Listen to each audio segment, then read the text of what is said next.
gente, aqui é a Atos 17, é o canal da família brasileira, brincando. Nós somos da confraria C.S. Lewis também.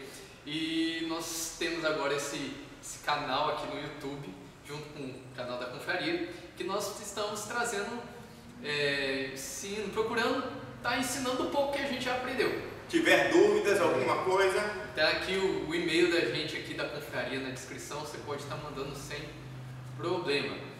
No vídeo de hoje nós vamos estar falando sobre boate gospel, balada gospel, essas parangolé gospel que de vez em quando rola por aí, e parece que o pessoal animou com isso, porque traz gente para a igreja, né? As pessoas falam, não, funciona, então o que está errado? Qual é o problema? Está trazendo gente, eu conheço um fulano que saiu das drogas por causa disso. E aí, o que a Bíblia diz a respeito? Então é o que a gente vai estar hoje analisando aqui, né?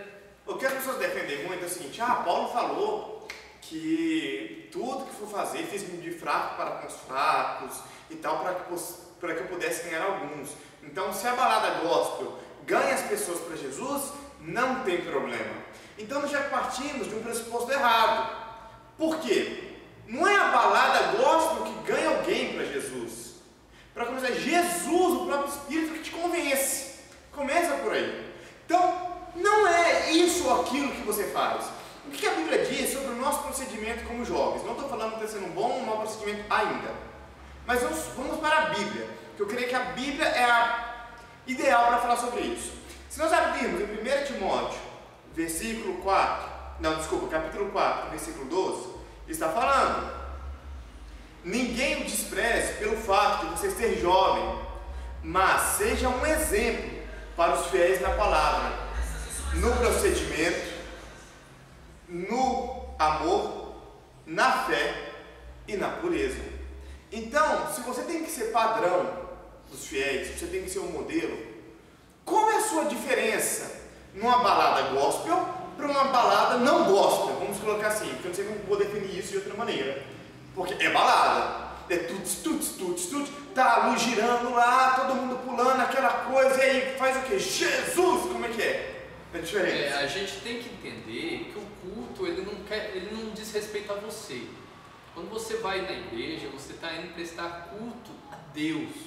Então o culto ele é dado da maneira que Deus estipula, entendeu? E a maneira como a qual Deus estipula é clara na Bíblia. Por exemplo, Paulo vai dizer aos Coríntios que o culto tem que ser dado com ordem. Imagina Paulo, ele já falou, olha gente, não é para todo mundo ficar falando em línguas ao mesmo tempo no culto. Imagina ele entrando no culto, tá as luzes apagadas, né, as outras luzinhas lá de outras cores rodando, e casos aí que tá música eletrônica. Como isso? Não que sejamos contra a música eletrônica. Sim. A questão é como a música eletrônica ou qualquer outro ritmo está sendo usado para ministrar a Cristo às pessoas. Esse é o grande problema. Você pode dizer, não, mas a gente faz porque atrai os jovens vêm. Meu querido, empresa é que se orienta pelos resultados. A igreja, ela se orienta pela fidelidade à palavra de Deus. Não é isso. Tipo, não é o que está dando certo. Não, nós não somos pragmáticos, nós somos fiéis à Bíblia. Entendeu? Quando o método de crescimento de igreja, a Bíblia já dá. Em Atos você vai ter lá que enquanto os apóstolos estavam lá se santificando, procurando, ocupados com oração, com estudo e com ensino das Escrituras, Deus estava acrescentando diariamente os salvos. Você vai encontrar em Colossenses 2, Paulo falando aos Colossenses que, olha, o cabeça da igreja, quando a igreja está ligada ao cabeça, né, o corpo está ligado ao cabeça, suas juntas, membros e tal, Deus vai acrescentando crescimento a ela. Então não é simplesmente falando, não, vamos fazer o que vai estar atraindo jovens. Se a gente cai nisso, hoje você faz a balada gospel, daqui a pouco você faz o funk gospel, daqui a pouco você está dando um inferno gospel para eles. Entende? Não é simplesmente, não, a gente vai pelo que dá certo. Não, você está vendo com seus olhos, você não está vendo com o futuro, o porvir, que a Bíblia nos dá. E aqui em Timóteo Timóteo 2,14. 2 Timóteo. 2 Timóteo 2,16. Ele vai dizer, Paulo vai dizer: toda a escritura é divinamente inspirada e proveitosa para ensinar, para repreender, para corrigir, para instruir em justiça, a fim de que o homem de Deus tenha capacidade, pleno preparo para realizar toda boa obra. Veja, quando a gente tira a Bíblia do nosso foco, do cerne da nossa fé, a gente vai procurar encher nossas igrejas com qualquer outra coisa que não seja a palavra de Deus. E aí você vai ter igrejas inchadas de pessoas que estão lá pelos mais variados motivos, mas seja quais forem, não é Jesus. Você tem igrejas cheias com pessoas vazias de Deus. Você tem igrejas cheias de pessoas que estão procurando festa, estão procurando satisfazer emoções, mas que não estão lá para render um culto racional e aceitável diante de Deus. Você tem, meu querido, prender jovem você não prende com novidade, você prende com a palavra de Deus. Se você comprar Atos, bem no início, o livro vai falar que as pessoas admiravam que eles andavam juntos, tinham tudo em comum, só que não ousavam se chegar a eles. Por quê? Porque viam que eles eram diferentes e teriam que ser diferentes também. A questão é, você está disposto a ser diferente? Você está disposto a ser luz para o mundo? Você está disposto a ser sal para a terra? Se você não está disposto para salgar, para dar sabor, para ser claro, para mostrar onde estão os erros, não adianta. O cristianismo ele vai incomodar, ele incomoda mesmo. Não adianta a gente querer imitar o mundo deve nos imitar, não nós imitarmos o mundo. Devemos aproveitar todas as oportunidades, isso sim, mas uma coisa é trazer o mundo para a igreja e não levar a igreja para o mundo. Um exemplo disso, aqueles que não gostaram de ouvir, mas não deixa de ser verdade, nós sabemos que Santa Felícia e São Hélio eram deuses pagãos. Santa Felícia, que era Santa Felicidade, em Roma, era só tipo assim, um mito, nem era mesmo considerada uma deusa. Ela foi incorporada ao cristianismo, na Igreja Católica, como a Santa Felícia, Santa Felicidade, que foi um grande erro, muito criticado por muitos teóricos.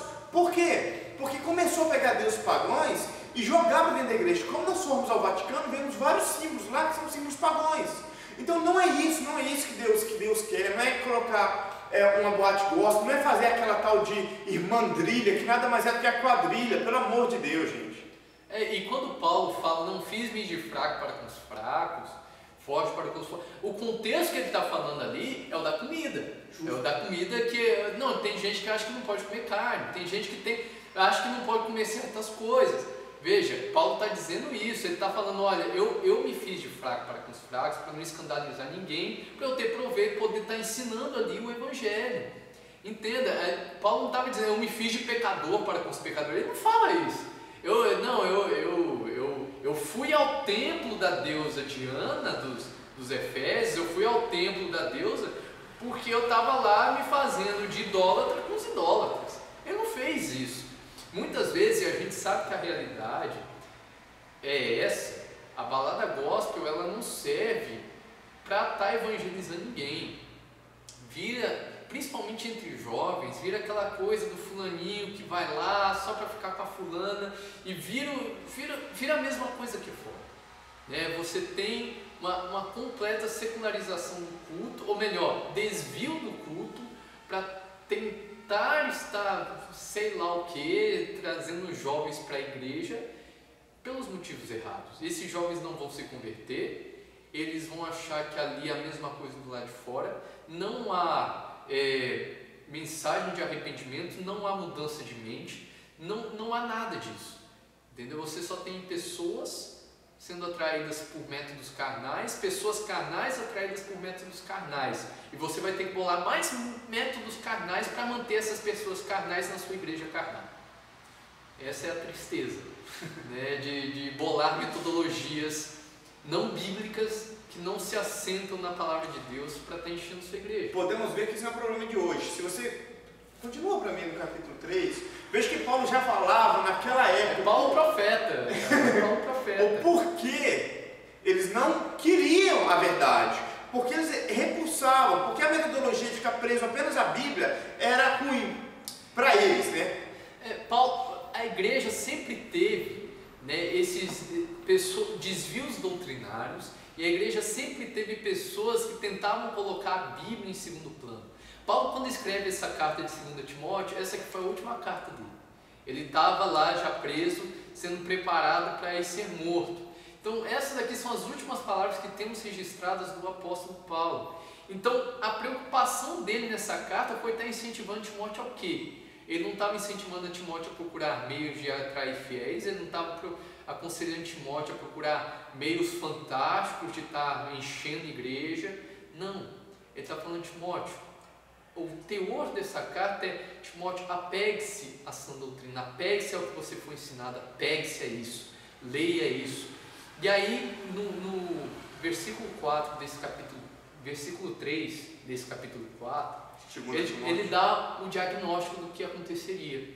Ele fala: olha, porque chegará o tempo em que não suportarão a sã doutrina, vão achar chato, vão achar algo que não faz sentido no mundo de hoje, que não funciona, que não atrai gente, que não é algo que mexe com os jovens, não anima eles a estarem na igreja.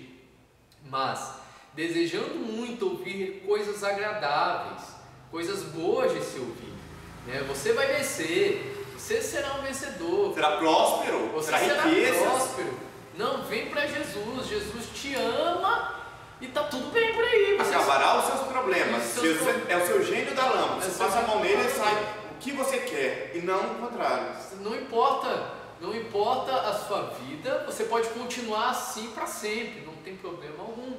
E aí ele diz: olha, ajuntarão para si, por isso, querendo ouvir o que querem, eles vão ajuntar para si mestres, segundo seus próprios desejos, e não só desviarão os ouvidos da verdade, mas se voltarão para fábulas.